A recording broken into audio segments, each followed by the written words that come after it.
Okay, again, President James Madison, the War of 1812, and the administration of James Monroe. Now, one thing we're going to get to will be the writing of what? The Star-Spangled Banner and the origin of our national anthem. And we'll show you a video on that as well. So it's a good part of this lecture. So our first subtopic under this major topic will be the election of 1808. Now, who is president of the United States right now in our history class? I know it's been a long week. Come on. Yes? Did you start recording? I did. With that said, who is our president? Being an AP class, this really makes me wonder. Does anybody in here know who our president is? Who is it? Thomas Jefferson. Thank you. Well, let me ask you a question.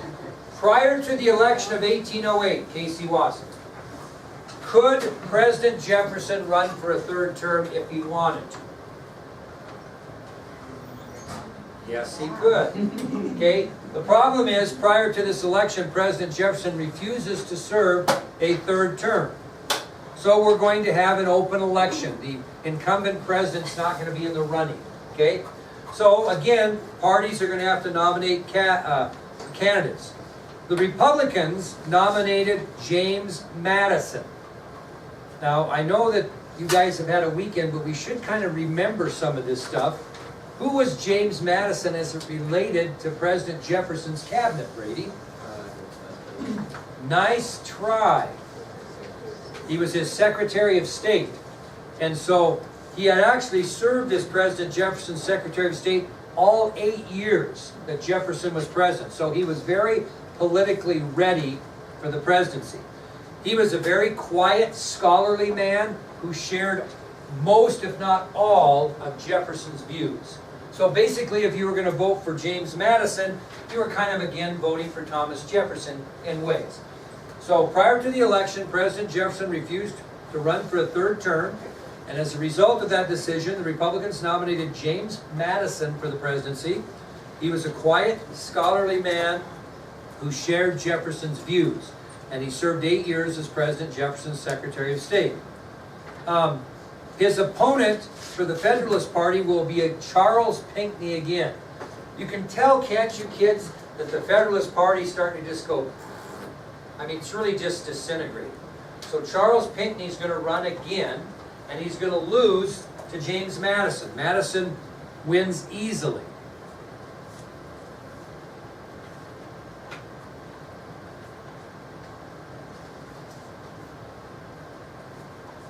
Okay? Now, that's a very short subtopic, and we'll take you to the next subtopic now, which is President Madison's attempt at diplomacy.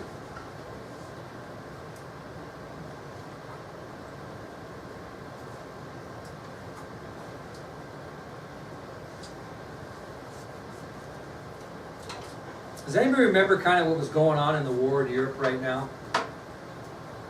France is taking over. They're trying to, right? Okay?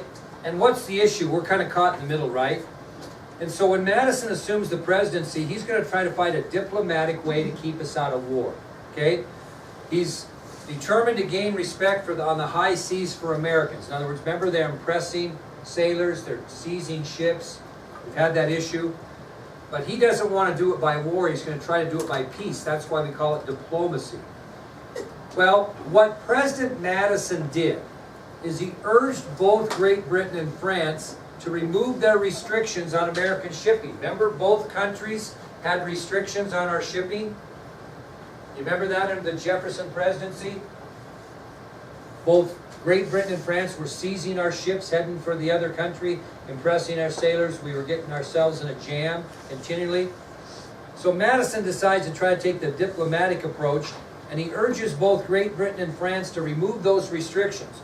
Well, in August of 1810, Napoleon agrees, and he announces to President Madison that France will no longer interfere with American shipping. Hey, he's halfway there, right? He got one of the two countries so far to remove their restrictions by diplomacy. So again, Madison talks to both leaders of Great Britain and France and asks them if they would not quit their restrictions on American shipping. And in August of 1810, Napoleon agreed, and he announced that France would no longer interfere with American shipping. Well, what about Great Britain? We received no word back from Great Britain that they have any intention of removing their restrictions on our shipping. Which is going to set the stage for what? That we really don't want, but we might have to go. War with Great Britain, okay? So Madison receives no such response from Great Britain. It kind of sets the stage for a possible war. And what do you think Madison did when Great Britain refused to respond? If you were Madison, what would you do if you could not get Great Britain to lift their restrictions on American shipping? You couldn't get them to stop seizing your ships and saying you can't go into this port or that port. What might you do? You might just quit doing what with Great Britain? Trading, period. And that's what Madison did. Because he couldn't get an answer from Great Britain, he had no other choice but to simply forbid trade with Great Britain. And this action by Madison is eventually going to lead to a war with Great Britain because of their refusal to leave our trading ships alone.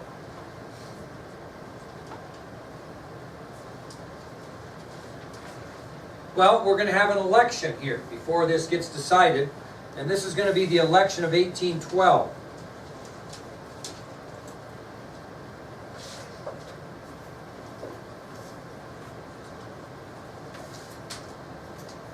Well, Madison had a decent 4 years as president, although we slipped by that pretty quick. What was he doing during his 4 years? Trying to avoid war with Great Britain, okay? Well, he was renominated for president, and the Federalists came up with a brand new candidate, a guy by the name of DeWitt Clinton of New York. DeWitt Clinton of New York. Does anybody know what President Madison's vice president's name is? He was the same guy that was vice president under Jefferson's second term, not his first term, because remember, Aaron Burr didn't run, did he? Remember a guy named George Clinton? Okay, well, DeWitt Clinton, ironically, was the nephew of Madison's vice president, George Clinton. Kind of weird, but that's how it was. So for the Republicans in the election of 1812, you're going to have President Madison running for re-election, and his opponent from the Federalists is going to be DeWitt Clinton. And he is actually the nephew of the president's vice president, George Clinton.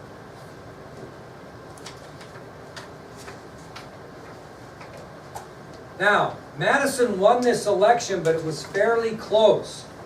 Actually, DeWitt Clinton carried all of the New England and Middle Atlantic states. Okay? You guys probably realize here that these are obviously the New England states, and the Middle Atlantic states are what? These states here. Not the South, but in here. So he carried basically all of this in the election. Although he did lose, DeWitt Clinton carried a lot of states. In addition, many of those Republican seats in Congress were taken by Federalist candidates. So you're seeing a little bit of a shift, which tells you what? That Americans oppose what if they're voting for the Federalists? They're opposing what the government's about to get us into, which is what? War.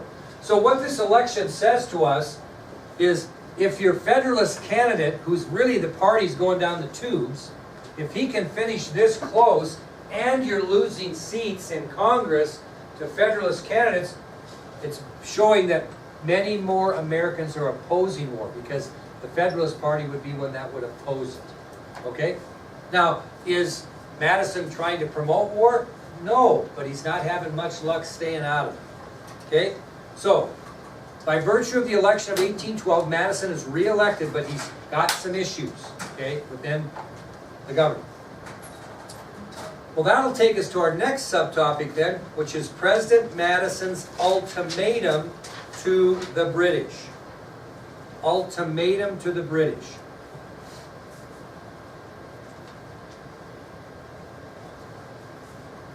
Well, you get to a point where negotiation doesn't work. Diplomacy doesn't work, right? You ask and beg and kind of work things out, and people are so stubborn. And finally, when people get so stubborn that they won't reason, you have to give them an ultimatum. If you don't do this, we're going to do this. Or if you do this, we're going to do this. An ultimatum. Well, Madison finally had to give Great Britain an ultimatum. He wasn't getting anywhere through diplomacy. And he basically told the British, you will leave our American shipping alone or you'll be prepared for action. And his action was what? War. Okay? So he gives the British an ultimatum. You either leave our shipping alone from this point on, or we're going to declare war, is basically what he's saying. Okay? That's the ultimatum. And he gave this ultimatum shortly after he took the oath of office, after trying many times to do some things. The thing about Madison I didn't mention, you should know, is a lot of this negotiation and diplomacy that he tried with Great Britain and France, he did when he was the president-elect. Jefferson, you know, he got along well with Jefferson, so Jefferson let him kind of speak during the time before he became his own president, so to speak. So a lot of this diplomacy he actually tried prior to becoming president. Once he became president and he gave him another chance at diplomacy and it didn't work, then he gave him the ultimatum. Well, as a result of that ultimatum, on June 16, 1812, as a result of this ultimatum, on June 16, 1812, the British Parliament suspended the Orders in Council. Now my next question as you think about that is, what were they? And why would that have anything to do with this? Anybody know what the Orders in Council were? Obviously a British law that stated what way back during the Jefferson presidency? That American ships could not do what? Enter any port under the control of France. Okay? You look back at your notes, you'll find the Orders in Council. We weren't very happy about those. Well, he gives them the ultimatum. You leave our American shipping alone or be prepared. Well, as a result of that ultimatum, on June 16, 1812, the British Parliament actually suspended those Orders in Council that forbid any American ship from entering any foreign port under the control of France, which we talked about. Hunky-dory, problem solved, no war, right? No. Because at that time, there was no transatlantic cable or telephone or radio. You couldn't email or pull out your cell phone and talk to those people in Britain. So the United States did not receive the information that the British had suspended the Orders in Council in time. Okay? So we are unaware that the British had suspended the Orders in Council because we didn't have any trans-cable or we didn't have any cell phones or email or any of that type of thing. So what did we do before we got the word back? What did we do? We declared war on Great Britain. So as a result of the fact that we had no transatlantic cable or any telephone or any radio or any email or cell phone or however else you communicate nowadays compared to then, we didn't hear anything back for a period of time. So what did we do? We declared war on Great Britain. Now, there were 4 reasons why we did. And here are the 4 reasons why. Now, you should know some of them. I know it's been a long weekend. We've lost our minds. But why did we declare war on them? Come on, Caitlin. Make my day on a Monday. Why? Give me one reason why we decided to declare war on Great Britain.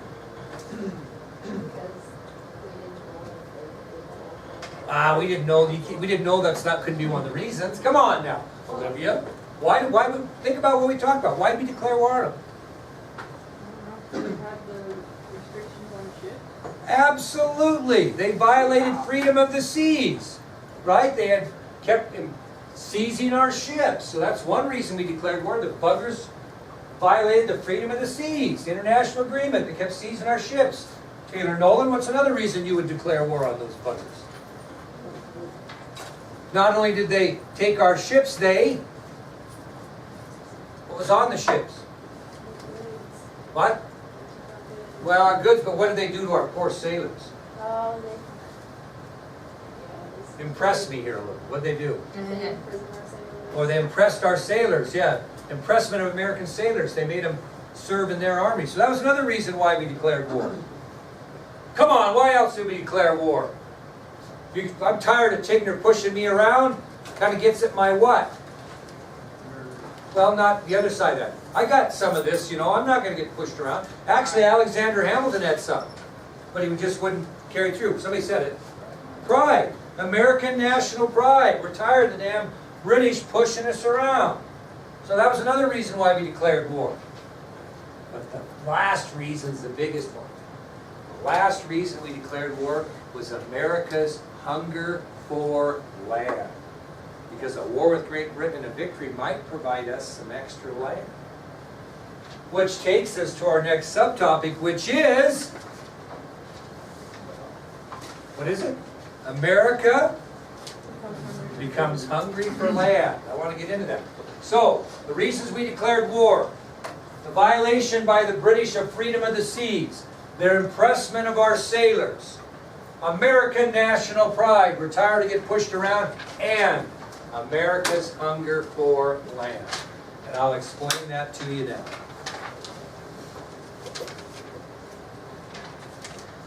Now you think about this. Okay? Ivan, take a look at that map and tell me by 1812, where were most of the American farmers capped out at? Here? No. Yeah, right there. Yeah, capped out about here. They had farmed all this. What's over here? What? What's over? What? Forest?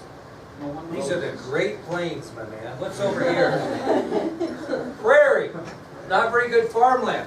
So these American farmers by 1812 had cleared and planted and basically worn out this land right here. Okay? And they really didn't want to move onto the treeless, according to Macklin, there's a lot of trees there, but the treeless prairies west of the Mississippi. They didn't want to move over there. There is some. On the west? Yeah, west of the Mississippi. They didn't want to move to that treeless prairie because they didn't think the prairie soil would grow anything. Was that necessarily true?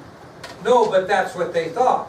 You know, they got this nice fertile land on this side with trees and such, and they look over across the river and they don't see many trees, although there are some. There's trees down there. Yeah, and they're thinking that there's a lot of prairie land and the soil's got to be bad. So farmers were kind of capped out. Okay? Now, there were 3 specific Spanish-owned lands that the United States really wanted. Now, keep with me on this. The United States were longing for 3 specific Spanish-owned lands. Now, Mr. Fertile Soil here knows, and he's right, some of this Spanish land would be what? Florida and the land around the Gulf of Mexico. So that was one specific Spanish-owned land area that the United States wanted. Spanish Florida and all around the coast of the Gulf of Mexico. Very good fertile land, and we wanted it bad. You had to be wondering in your mind when Florida was going to come into the picture, didn't you? Another area they wanted was northern Alabama. This was an area here that was really owned by the Spanish, not us. Although it was kind of in the vicinity of our area, northern Alabama was a Spanish-owned land that we really wanted. Very fertile soil, so we wanted northern, present-day Alabama. And we wanted some of this land in southern Canada. Southern Canada, this area here. We wanted some of this. All Spanish-owned. Emily, get that cell phone right over on that desk there and power it down. So we wanted the lands of Spanish Florida around the Gulf of Mexico. We wanted present-day northern Alabama. And we wanted the rich wooded land of southern Canada. So we had a little bit of a hunger for land. We were getting a little greedy. But it was Spanish-owned land. How does that make any sense? Well, since Napoleon took over France and invaded all of Europe, guess who he invaded also that was an ally of Great Britain? Spain. So, let me think about that. A victory over Great Britain would mean a victory over Spain, which means we could get all of that land, Dale. That was a big reason why the United States declared war on Great Britain. It was America's hunger for land. Make sense? Okay? So what does that take us to then? The War of 1812, which you've all heard of, but I don't know how much you know about. We'll find out. The War of 1812.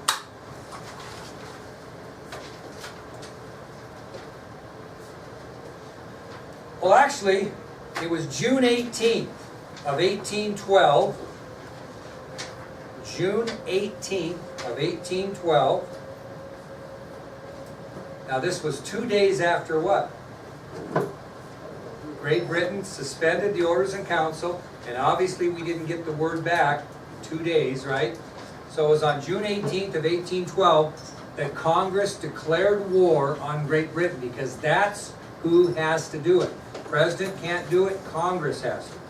So on June 18th of 1812, the United States Congress, this would be the House and the Senate, officially declared war on Great Britain. And what group of people were not happy with that? Federalists, very good. They thought it was very unnecessary. And I'm going to give you 2 reasons why the Federalists were opposed to the War of 1812. 2 reasons why the Federalists were opposed to the War of 1812. Well, who controls the shipping? Who are the merchants? What type of people are rich merchants and shipping stuff? Is it the Republicans? No, it's the Federalists. And they knew if we went to war, that would ruin their shipping.